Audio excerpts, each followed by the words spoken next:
Bien, mes chers élèves, pour la correction de ces activités, commençons par l'activité 1 qui se rapporte au type de phrase. Et comme vous avez appris, mes chers élèves, qu'il y a 4 types fondamentaux des phrases en français. Il y a la phrase déclarative, la phrase interrogative, la phrase exclamative et la phrase impérative. Et chaque type de phrase, on le connaît par sa ponctuation et parfois par le sens de la phrase. Commençons par la phrase 1. Regarde devant toi. Comme vous voyez, mes chers élèves, c'est une phrase, oui, bien sûr, et très bien, c'est une phrase impérative. Pourquoi c'est une phrase impérative, mes chers élèves? Parce qu'elle contient un verbe, regarde. Ce verbe est un impératif. L'absence du sujet, il n'y a pas de sujet dans cette phrase.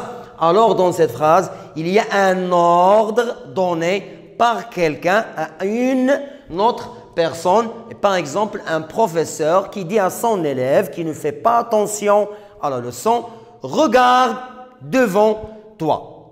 Eh bien, c'est une phrase impérative. Et la phrase impérative, comme vous avez vu, mes chers élèves, elle peut se terminer par un point d'exclamation ou par un simple point, mais on la connaît par l'absence du sujet. La phrase 2. Êtes-vous content? C'est assez clair. Avec ce signe de ponctuation-là, nous avons une phrase interrogative. Et la phrase interrogative nous permet de poser une question. Pour la troisième phrase, quelle belle journée. C'est une phrase où on exprime un sentiment. Un sentiment qui se rapporte au jour où nous sommes. Une belle journée, le soleil brille, il n'y a pas de vent, etc. Alors, on exprime un sentiment. Alors, c'est une phrase exclamative, mes chers élèves. Bien. Dernière phrase. Les médecins prennent soin des malades. Les médecins prennent soin des malades. C'est une phrase où on donne une information que les médecins travaillent bien. Ils ont une conscience de soigner leurs malades. Alors, on donne simplement une information. Et la phrase commence par une majuscule, comme les autres phrases, bien sûr. Mais ici, majuscule et point. Alors, très bien, c'est une phrase déclarative. C'est une phrase déclarative. Alors, mes chers élèves, comme on a dit qu'il y a 4 types de phrases, la phrase déclarative, la phrase exclamative, la phrase interrogative et la phrase impérative. Et n'oublions pas que la phrase est un ensemble de mots qui commence par une majuscule et qui se termine par un point ou point d'exclamation ou point d'interrogation et elle a un sens. C'est la correction de la première activité, mes chers élèves. Et on passe à la deuxième activité. Donnez-moi votre attention. Bien, mes chers élèves, en ce qui concerne la deuxième activité, où vous devez se rappeler comment on transforme une phrase déclarative à une phrase interrogative. Et d'abord, la phrase interrogative, c'est une phrase où l'on pose une question et elle est connue par sa ponctuation. La phrase interrogative se termine toujours par un point d'interrogation. Et vous avez vu qu'il y a 3 façons de transformer une phrase déclarative à une phrase interrogative. D'abord, avec ce qu'on appelle l'intonation, même s'il est une interrogation orale, mais on va la travailler. Alors, comme vous avez appris, on dit que vous restez à la maison pendant le confinement.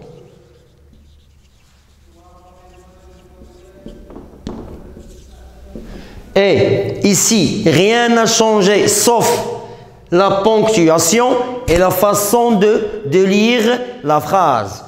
Vous restez à la maison pendant le confinement, mais ça change. On dit, vous restez à la maison pendant le confinement. Ce n'est pas la seule manière de transformer en une phrase interrogative. Il y a d'autres façons. Oui, c'est bien, en utilisant est-ce que au début de la phrase. C'est bien, en utilisant l'expression est-ce que vous restez à la maison pendant le confinement. Rien ne change de la phrase, mais on ajoute l'expression est-ce que au début de la phrase. Et n'oublions pas aussi le point d'interrogation qui caractérise la phrase interrogative. Et la troisième manière, et la plus importante, c'est ce qu'on appelle, oui, l'inversion du sujet. L'inversion du sujet, c'est quand on fait un changement entre le sujet et son verbe. Ici, le sujet, c'est vous, un pronom personnel, et le verbe, c'est rester. Alors, on doit leur changer de place et on dit restez-vous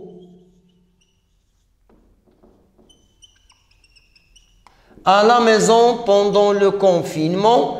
Restez-vous à la maison pendant le confinement. Et bien sûr, on doit dire oui, nous restons à la maison pendant le confinement parce que ces trois types de phrases interrogatives ont toujours une réponse commençant par oui ou non.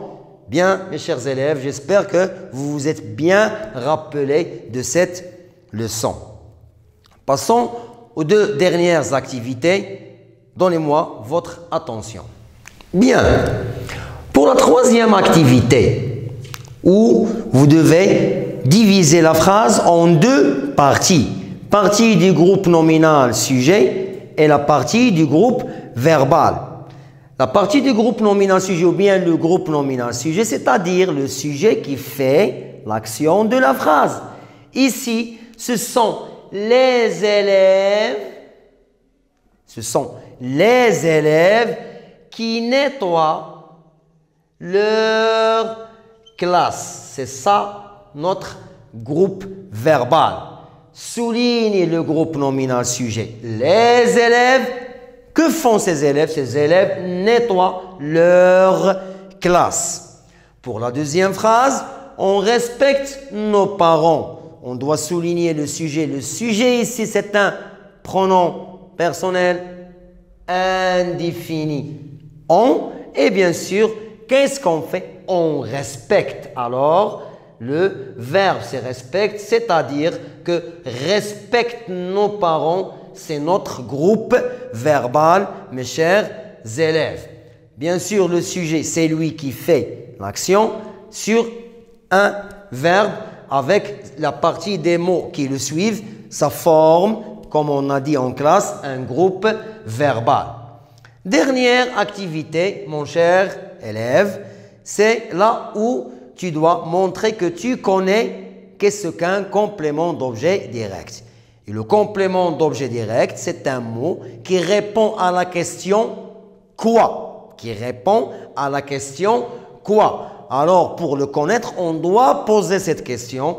On utilise quoi pour laver? On utilise le savon. On utilise le savon. Alors, c'est un complément d'objet direct. On utilise le savon pour laver quoi? On utilise le savon pour laver nos mains. Deuxième complément d'objet direct. Pour laver nos mains. Pour la deuxième phrase, vous gardez le silence pour comprendre. Vous gardez quoi? Vous gardez le silence Vous gardez le silence. Alors, silence, c'est un complément d'objet direct du verbe garder. J'espère, mes chers élèves, que ces exercices vous seront utiles. Merci pour votre aimable attention et à bientôt.